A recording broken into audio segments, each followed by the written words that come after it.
એની અંદર એની ઘાતકતા લખી છે. હું પ્રયત્ન કરીશ એ આખો રિપોર્ટ રાજેશભાઈ અને આપના ગામના ગ્રુપમાં પણ મોકલજો. થોડું ઘણું ભણેલા હોય, ઇંગ્લિશ વાંચતા આવડતું હોય તો એનો અભ્યાસ કરજો.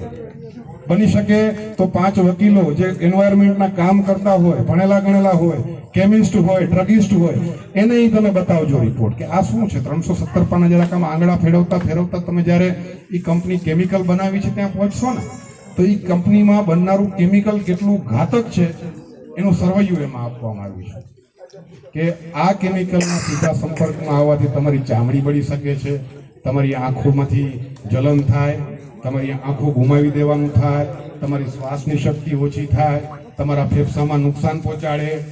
જેનેટિક ડિસઓર્ડર મતલબ આવનારી પેઢીમાં બાળકો ખોડ ખાપણવાળા પેદા થાય. જેનેટિક ડિસઓર્ડર સાંભળજો. અને સસ્પેક્ટેડ ઓફ કોઝિંગ કેન્સર એટલે કેન્સર થવાની શક્યતાઓ છે.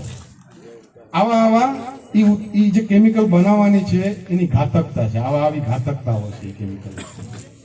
પણ આવું કોઈ કેમિકલ બનાવતી હોય, એનું સ્ટોરેજ રાખતી હોય તો એમાં કોઈ આપણે ગ્રામજનો વિરોધ ના કરી શકીએ, કારણ કે આખી દુનિયામાં બને છે. હાલાકી સારા વિકસિત દેશોમાં આવા કેમિકલ બનતા નથી. અમેરિકા જેવા કે ઇંગ્લેન્ડ જેવા દેશોમાં આવા કેમિકલ બનતા નથી. એ આપણા જેવા દેશ પાસે બનાવી અને ખરીદે છે આ કેમિકલનો. એ ફાર્માસ્યુટિકલ્સમાં કે જ્યાં ઉપયોગ કરતા હોય. પણ આવા કેમિકલ બનતા હોય તો આપણે એવો કોઈ નિયમ નથી કે આપણે જઈને એમ કહી શકીએ કે ભાઈ આ કેમિકલથી કેન્સર થાય છે તો અમારા ગામમાં આ કેમિકલ ન બનવું જોઈએ. કારણ કે કંપનીના નિયમો મુજબ, સરકારના નિયમો મુજબ એમની સ્ટોરેજ વ્યવસ્થા એનું વગેરે વગેરે એમને જાળવ્યું હોય ને એ પણ એમને EI રિપોર્ટમાં લખ્યું હોય કે ભાઈ આ પ્રકારના કેમિકલને સાચવવા માટે અમે આવા પ્રકારની સુરક્ષા રાખશું. પણ વાત એ છે કે તમે ઘરના છીએ એટલે કહું દારૂ કાઢો તો હાથો કોઈ સારો હોય?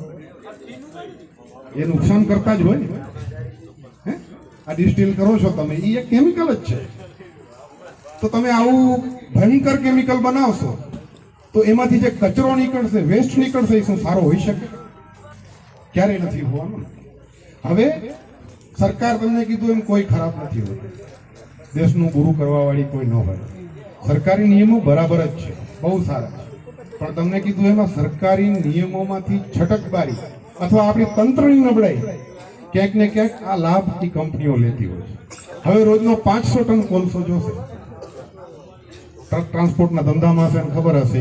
એ રિપોર્ટમાં લખ્યું છે કે મહિને 10,000 કોલસાની 10,000 ટનની રિક્વાયરમેન્ટ. તો એવરેજ પકડો તો 500, 400 ટન, 300 ટન તો ખરું. 15 ગાડી થાય ને, 15 કે એટલી ગાડી. કારણ કે આ એવો પ્લાન્ટ છે કે એમાં કોલસાની જરૂર પડે. હા, અને આ તો બતાવ્યો છે એની સ્ટોરેજ પણ કરશે. આ બધું વિગતવાર છે, બધું એ રિપોર્ટમાં આપવાનું. હવે એ 500 ટન કોલસો બાળશે તો એનો ધુમાડો નીકળશે, એની રાખ નીકળશે. એ રાખ એને જેમ કીધું એમ એની સ્ટોરેજ વ્યવસ્થા તો ગેરંટી પૂર્વક નહીં હોય. કારણ કે આપણે ઓલરેડી જે કંપનીઓ છે ને તમે જોયા હોય બધી કંપનીની હેરાનગતિ છે. અમારે માન ઇન્ડસ્ટ્રીઝ છે, ચોમાસામાં આખી કંપનીનું પાણી અમારા એક તળાવમાં જાય. GPCBમાં હું 3 વખત લેખિત ફરિયાદ આપી આવ્યો. અહીંયા લાવીને અધિકારી પાસેથી મેં સેમ્પલ લેવડાવ્યા. હજી સુધી સેમ્પલ રિપોર્ટ આવ્યો નથી, હજી સુધી કોઈ કાર્યવાહી થઈ નથી. કહેવાનો મતલબ એ છે કે એકવાર કંપની આવી ગઈ પછી આજે સ્ટોરેજની લખ્યું હોય તમે કે હું કોણ પૂછવા જોવા જવાનું કે આને ફ્લાયર્સ રાખી છે, એના ઉપર બરાબર ઢાંકીને રાખ્યું છે કે નહીં. આ ખરેખર જે કાઢે છે, કચરો કાઢે છે, એમાં એમને કીધું છે કે અમે પાણીમાં પ્રોસેસ કરીને ધોઈ નાખીને અલગ પાડીએ અને ખરાબ કચરો અલગ. આવું તમને લાગે છે કોઈ કરશે? અત્યારે જે કંપનીઓ છે એ કરે છે ખરી એવું? એટલે આ થવાનું નથી. આ આપણા માટે સૌથી મોટો ભય છે. હવે આ ખતરનાક કચરો જે નીકળશે એ સીધો તમે એ લોકેશન પર જઈને જોશો ને તો સીધો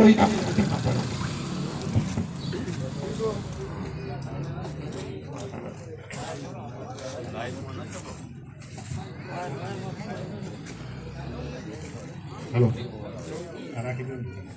હવે માઇક એમ કહે છે કે તું બેસી જા.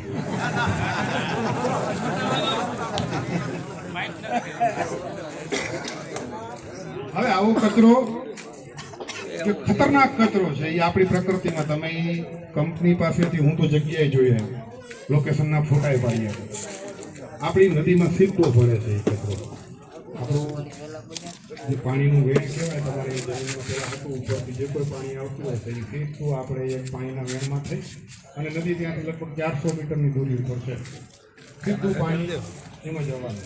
હવે આ કચરા અને આ ફ્લાય એશ ને પડી હશે ને ભવિષ્યમાં વરસાદ પડે તમને લાગે છે કે આ આડે હાથ દેવા જશે આવડી મોટી કંપની, એ કચરો બધો આપણી નદીમાં જ જવાનો. એટલે પ્રકૃતિની રીતે તમે જોવા જાઓ તો આ કંપનીના ઘણા એટલા નુકસાન છે આપણામાં.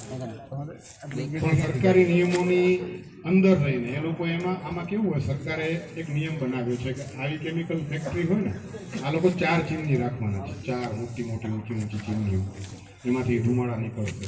તો એમાં એક ફિલ્ટર આવે, એક ચીમનીમાં એક ફિલ્ટર આવે, 25 લાખ રૂપિયા. એ 24 કલાક એ ધુમાડાની પ્રોસેસ ને એ ફિલ્ટરની અંદર થઈને ગળાઈને નીકળવો જોઈએ એવો નિયમ છે. એટલે 4 ચીમની એટલે 25 લાખની 4 ચીમની વાર્ષિક 1 કરોડ રૂપિયા એમને ખાલી ચમનીમાંથી દૂષણ ને પ્રદૂષણને બચાવવા ફિલ્ટર રાખવું પડે. આ સરકારી નિયમ અને સારો નિયમ હોવો જોઈએ. પણ તમને લાગે કે એનું પાલન થશે? આ લોકો પોતાનો મેન્ટેનન્સ ખર્ચ બચાવવા માટે શું કરે, ડે ટાઈમમાં કે જ્યારે એમ લાગે ત્યારે એ ફિલ્ટરનો ઉપયોગ કરે, રાત્રે એમને ખુલ્લેઆમ બાયપાસ કરે. અને આ હું નથી બોલતો, જે વકીલ પાસેથી મેં સલાહ લીધેલી છે ને એ બોલી ગયા. અને આવી તો અનેક તોડ છે. આવા કાયદાઓને તોડીને આવી કંપનીઓ અનેક રીતે આપણને નુકસાન પહોંચાડવાની છે. સીધી રીતે કોઈ નુકસાન નથી પહોંચાડવાનું. તમને એ રિપોર્ટ વાંચો અને સામે કંપનીના આમ જવાબ વાંચો, તમને એમ થાય ઓહો કંપની તો બધું નિયમ મુજબ કરવાની છે. પણ એવું નથી થવાનું. એની હું અત્યારે કહેતા હોઉં તો એફિડેવિટમાં ગેરંટી લખી દેવા માટે તૈયાર છે. ત્યારે હવે આજે તમને કીધું એમ કે GPCB, Gujarat pollution control board, એનામાં આવો EIA રિપોર્ટ રજૂ કરવામાં આવે. EIA રિપોર્ટ જીપીસીબી દરેક પંચાયતોને 1 મહિના પહેલા મોકલે, તમામ સરકારી કચેરીઓમાં મોકલે, દરેક ગામની પંચાયતોમાં મોકલે. એ ઉપરાંત 1 મહિના પહેલા છાપામાં જાહેરાત આપે. અને 8 દિવસ અગાઉથી તમારા ગામમાં રિક્ષા આવી હશે, હવે કદાચ ઓલું જાહેરાત કરવા લોક સુનાવણી એ આવી હશે. 8 દિવસ લગાતાર લોક સુનાવણીના 8 દિવસ પહેલાથી લગાતાર સવારે અને સાંજે 2 ટાઈમ તમારા ગામમાં, મારા ગામમાં, આસપાસમાં અસર કરતા ગામમાં રિક્ષાઓ જવી જોઈએ. ઘરે ઘરે ખબર પડવી જોઈએ કે લોક સુનાવણી છે. હવે લોક સુનાવણી એટલે શું? લોક સુનાવણીમાં પંચાયતનું સીધું ઇન્વોલ્વમેન્ટ આવે નહીં.